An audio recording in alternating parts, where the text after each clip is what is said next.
Boston, Crockett's Victory Garden. Welcome to Crockett's Victory Garden. I'm Jim Crockett, and we're out here today digging garlic. Now, garlic is one of those vegetables which isn't really treated as a vegetable, more just as a seasoning. It's a kind of a plant that likes a sandy soil, a mild climate, comes from the Mediterranean, and does very well in a Mediterranean climate, for example, of Southern California, but it can be grown any place in the country. Today, we're going to do some fall planting because the fall planting season has arrived. We're going to set out some edible potted peas. We're going to plant some of the regular peas. We're going to plant the first planting of spinach, which likes cool weather, and we're going to transplant some pansy seedlings. Now, it's been a long time since you've had a tour of the garden, and I want you to just get an idea of what's been happening out here. You notice how the strawberry bed is filling in. By the way, I should go back to this garlic just for a minute, because when you want to know when is it time to pick garlic, when the green goes out of the stems and they start to turn brown, you know that the root is mature underneath. Okay, let's go across here, across the New Zealand spinach, to this row where about 3 weeks ago I planted some broccoli seedlings, a variety called Cleopatra. And if you notice if you remember that program, in between the clumps of broccoli seeds that I planted about 2 feet apart, I set in a little lettuce seedling. Well, you see how fast they grow. The lettuce is now ready for harvest, and the broccoli is ready for a little culture. First, let's say that we threw in a pinch of seeds, and out of that we have, in this instance, 7 plants. I need only 1. Well, one of the things we can do is to take a trowel and pick up some of those seedlings without damaging them. Of course, they can be planted elsewhere in the garden, like that. Those we can save in our container. Now we're left with 3 seedlings, and I want to point out that those are rather close together. I'm not going to pull them out. Instead, just reach in with my thumbnail and pinch them off like that, so as not to disturb that fellow who's growing here. Now we'll go around this plant with a little fertilizer, 5-10-5 fertilizer, which you've seen me use before. We'll just use just a very, very little bit, maybe a half a teaspoon perhaps to a plant like that. Scratch it in. You see, the fertilizer won't take effect until the moisture of the soil can get up around it. Now we'll pull a little soil up around that plant, and he'll be in all good shape to move on. Now let's move up to another set of seedlings. In here, I would say that what I want to do, this is the fellow I want to save. It's about in the middle, a good strong plant. Now, you notice I put my fingers down on either side of that plant so not to disturb it at all. Then I can pull these others out, and although they disturb this soil, this plant, you see, is untouched. And we can do the same thing over here, get rid of these others just like that. You know that that plant is all set. Again, a little scratching around it and a little fertilizer around it, and he's all set to go. Not much. You just remember that when you put fertilizer on a plant, a little bit goes a long way. That stuff is very caustic. Sometime, just for the fun of it, you want to touch a little bit of that fertilizer right on the tip of your tongue and see how hot it really is. About 3 weeks ago, I planted the endive in this row. An endive, I made the point, is a light-sensitive plant, so we don't cover the seeds at all. Simply laid the seeds in the trench and pressed them in the ground. And wouldn't you know it, we had a big thunderstorm that night, and those seeds got washed all along here. We had one place was washed out completely, and up in here, rather than have a narrow row, we have quite a lot of plants. Well, some of those can be salvaged also. Get a trowel here. What I want to do with these is to have the plants so that I know they won't be any closer than maybe 8 inches. So we'll save a plant in that group, and we'll save a plant here, but these in between are salvageable. All of these can come right out and make a nice row somewhere else. It's best when you move plants like this and when you do your thinning to have the soil fairly moist underneath at least, so that you don't pull them loose. Now here comes a problem. I can take a pinch of these right out of here. Now I know how it is. You get right down to the last one and you have the chance of pulling up all of them at one time. But if you hold the fellow you want to save and pull the other ones around it, you can make it pretty well. Do the same thing in here. Save one and pull out the others. There. There we go. Now, again, these can stand. A little bit of fertilizer around them. Be very careful not to use too much of it. Scratch it in. Now this fertilizer, any fertilizer, whether it's made of cow manure or a commercial fertilizer, never takes effect in a plant system until it's converted to a water-soluble form. So we'll have to give these a drink if we want them to grow from here. Now we come to beans. This is a variety called Italian Romano. Doing quite well, but I think that the foliage is a little small and a little pale. So I'm going to give this a kind of a shot in the arm too. We're going to do what we call side dressing on these. This is the technical term. See, I'm going to put the fertilizer out here about 6 inches from the plants. Make it on beside the row, but not against the plants themselves. Like that. Now, all we do, lacking a hoe at the moment, just take your pull the soil up around them. Now, this will bury the fertilizer, and it will give the plants support. Just like that. Now, that will help to keep the plants from toppling over as they grow. Next row to it, we have some rutabagas. Now, rutabagas can't be transplanted. We sowed the seeds rather thinly, and the seedlings came up. I guess every one of them must have come out of the ground, because here they stand about 2 inches apart. Well, these plants will get 1 foot tall, 1.5 feet across. The root will get as big as my fist. So we're going to have to do some sacrificing here. Well, we save one good plant. We'll go roughly 6 to 8 inches between plants and just take the others out. That's one we'll save.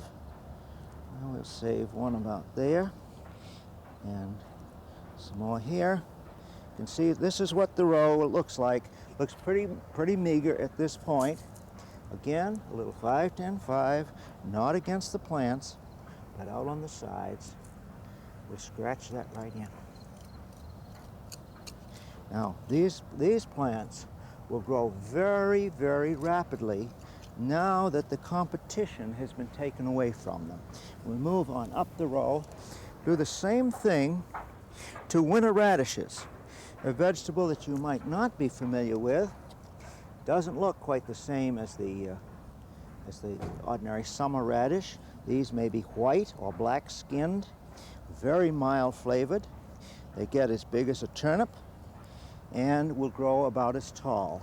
Again, by spacing them about 6 inches or 8 inches apart, they'll have room to grow. A little 5, 10, 5, a little cultivating around to bury that fertilizer.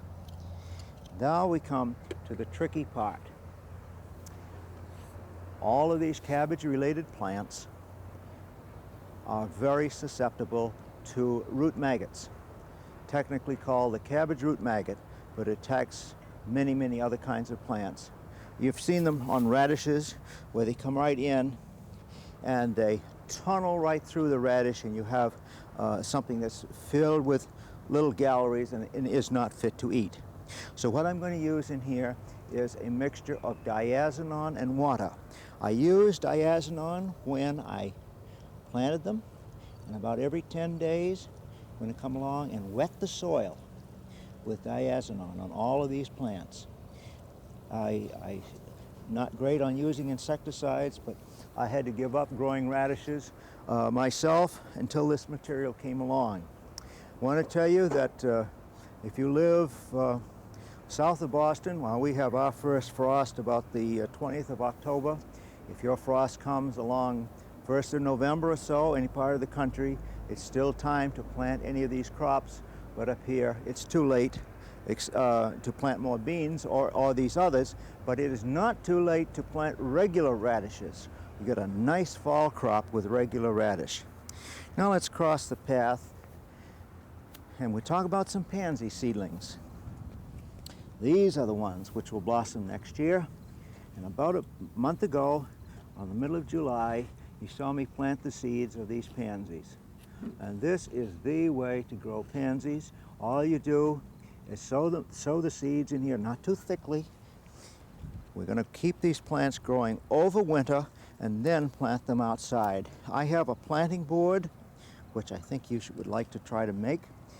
This is simply dowels placed on 4-inch centers. We can reach in and make 16 holes at one fell swoop, just like that. Take out the seedlings with a little stick. One of the ways you can get them loose is to drop them. Drop them down like that. Shake them a little bit. Pick them up by a leaf, not by the stem. Get them right in those holes. This is all there is to planting pansies.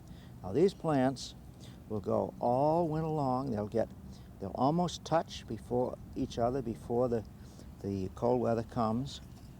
They'll live over winter. We'll give them a pine bark mulch. And next spring, they'll be in full blossom again.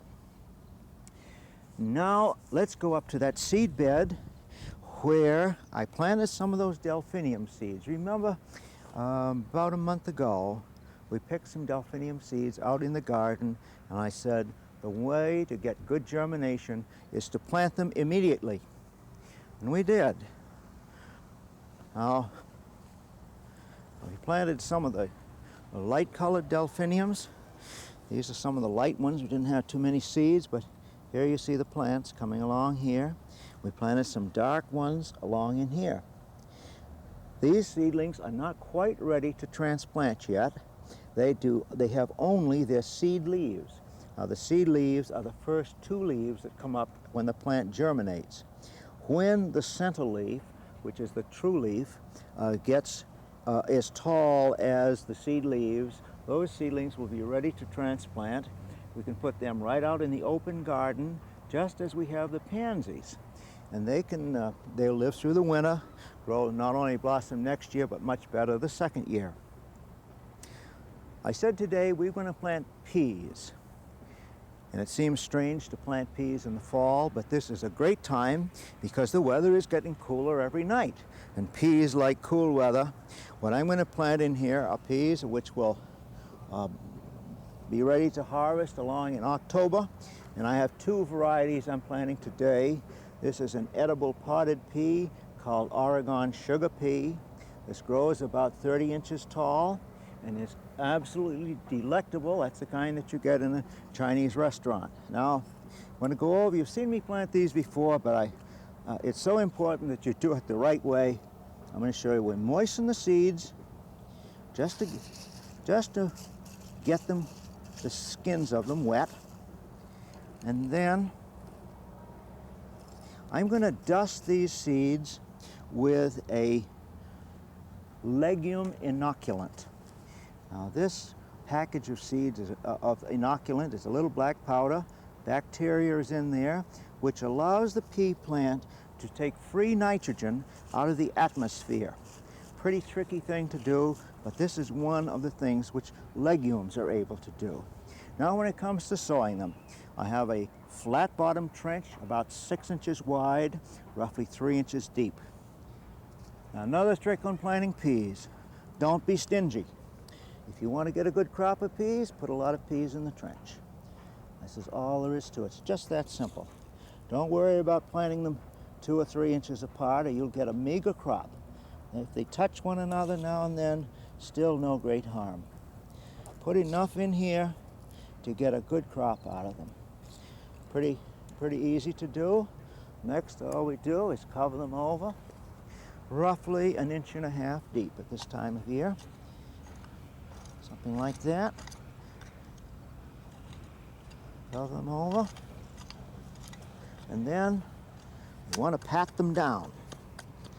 Now, no seed will grow well unless it has a firm contact with the soil so that it can get moisture from the soil.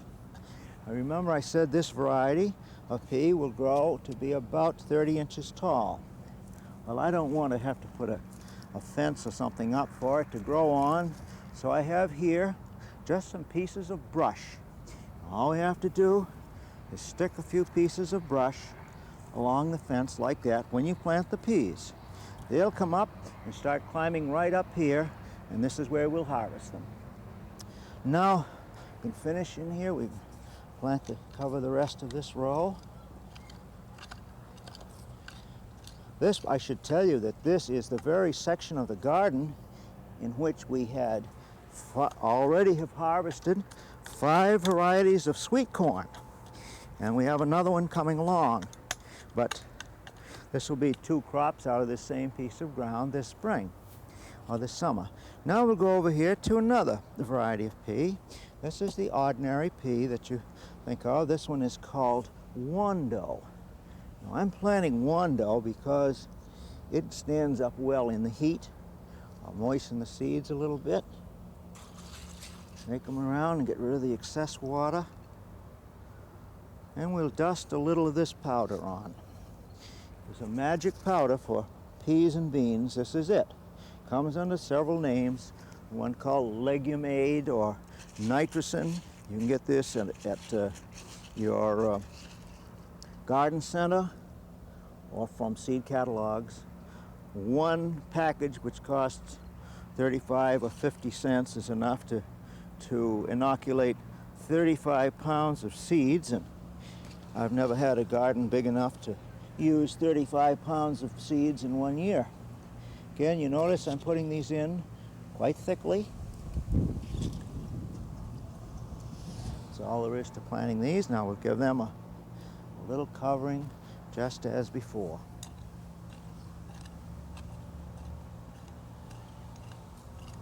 Now you notice that the trench is not completely filled after I have pounded the soil down. That's so that as the peas begin to grow, I can pull more soil in from the sides, you see. Now, like here again, we'll stick some stakes in these, just like on the other one, for them to crawl on. Now, I wanted to talk to you about spinach and make our first planting of spinach, but on the way over, I'd like you to take a peek at our tomatoes. These are the tomatoes growing on stakes. I want you just to see how prolific these are and how clean the fruit is. These tomatoes are practically without blemish, an enormous production of them. Now, I certainly do like to grow them in cages. Makes an awfully easy way to do. But now we go down here and we'll talk about spinach. This particular bed has been dug over. We put a little horse manure in here, and we put some 10-10-10 fertilizer. Now this 10-10-10 is strong on nitrogen. That's that first number 10. We like this because nitrogen is what's important to make leaf growth, and of course with spinach that's what we're looking for. Again, this is what I'm using. My planting board, which is beveled on the bottom, just set right on the ground like this. By the way, I'm going to make a double row here. I put my string down the middle, and I just push this along like that to make a little trench about 1/2 inch deep. Come over here about 8 inches. Do the same thing over here, and the seeds are ready to sow. Remember that old adage of gardening you've heard me say before? You sow dry and set wet. This soil is so easy to handle, and it's crumbly when it's dry like this. Now, these aren't going to look like spinach seeds to you because they're blue, which means that they have been treated with a fungicide so that they won't rot when they get in the ground. Now, don't sow them too thickly. But remember that you always can thin these plants afterwards. See, they're in the ground about a ½ inch deep.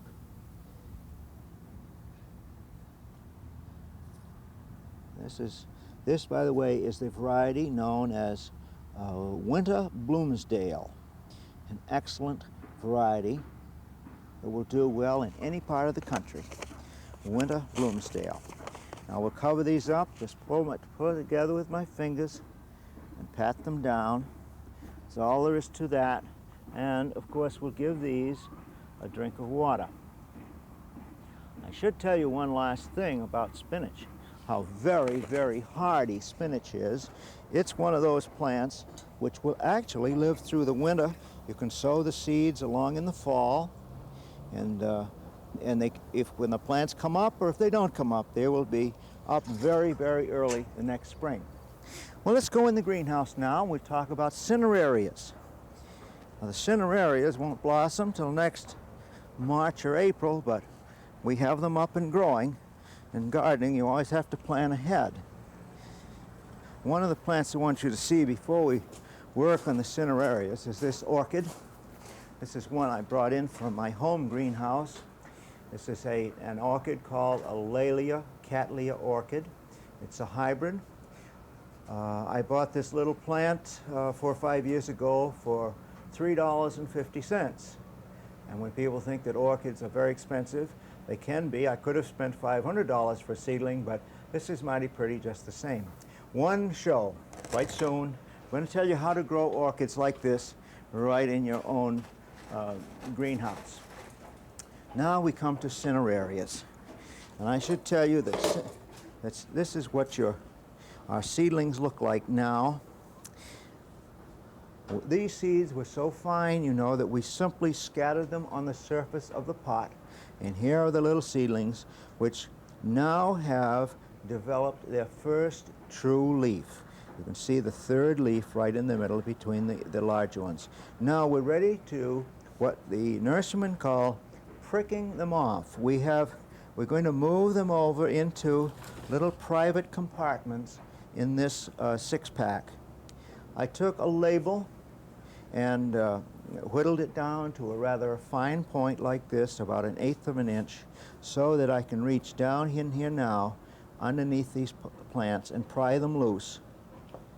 It's one of these delicate operations because they are so very tiny. We're going to grab this plant by a leaf and not by the stem. Now you see what a little plant it is we're talking about, this little bit of a thing. Move it over here, make a place for it, and get the roots straight down if you possibly can, very carefully. Now you see I don't hold it by the stem. If I held it by the stem, I could squeeze it and kill it. So that one is, now we'll see if we can get a couple of others out of here. There's another little one. Very simple to move, but you do have to be patient. This is not one of those jobs that you can rush on. Another little one. Very, very tiny to pick up at this stage in the game. They want to be set at exactly the same depth at which they grew previously. All right, that's for Cinerarias. Now, Cinerarias will get to be great big plants with those lovely daisy-like flowers that can be white or pink or red or deep, deep purple. I really like them. I think you will too. Now let's see if we can get to some questions today. The first question comes from Sandy Leonard in Mount Tabor, New Jersey. How can I get a cactus to bloom? Well, let me show you a cactus in bloom right here. This little plant, if you look carefully, you'll see that the top of it, you notice I'm not touching it, the top is a little bit different kind of a plant than the one beneath. This is one which we grafted right here in the greenhouse this past winter. Now, to get them to blossom for you, you've got to have cool winter temperatures, about 45 degrees at night during the winter time, and not much warmer than that in the daytime. Water them perhaps once every week or 10 days, just enough to keep them from shriveling. And if you do that, you're apt to get blossoms the next year. Another question. Dear Jim, can you tell me what that fuzzy yellow worm and the ladybug type beetle is on my beans and what to do about them? Well, someone sent me in these beetles in a bottle. I have some of them over here, which I want to spread out for you. And get them off on the blue card. Maybe you can see them a little bit easier. You see that one crawling around? That is the larvae stage of the Mexican bean beetle. And this is what he does to the bean leaves. He works from underneath them and skeletonizes them. This is what the mature beetle looks like. He's in the ladybug family. He's the black sheep of the ladybug family. He has 16 spots. If you find a beetle with 16 spots, either step on him or get out your rotenone and spray your bean plants about once every 10 days with rotenone. It won't hurt you a bit, but it raises the dickens with those bugs. Dear Mr. Crockett, I have good production from my blueberry bushes, but don't have much flavor. Any suggestions? Yes, I think you're not leaving the fruit on the bushes long enough. Allow your fruit to get blue and then wait a minimum of 2 weeks before you pick them. Now, you may have to put some netting to keep the birds away, but it's that extra 2 weeks on the plant which brings out the sweetness of the fruit. From Idaho, Hayden Lake, Idaho, would you tell us what is meant by 5-10-5 and 10-10-10? All fertilizers that are complete fertilizers have 3 major elements: nitrogen, phosphorus, and potash. And these numbers refer to the percentage of nitrogen, phosphorus, and potash in the fertilizer, and they always are in that same order. Well, that's all I have time for this week. Next week, we're going to plant some freesia bulbs. Those are the ones that will have the fragrant blossoms in November. We have a special program on container gardening, growing vegetables in containers. We're going to shred some corn stalks for our compost pile, and poinsettia cuttings are ready for potting up. I'm Jim Crockett in Crockett's Victory Garden. I hope you enjoy the program every week.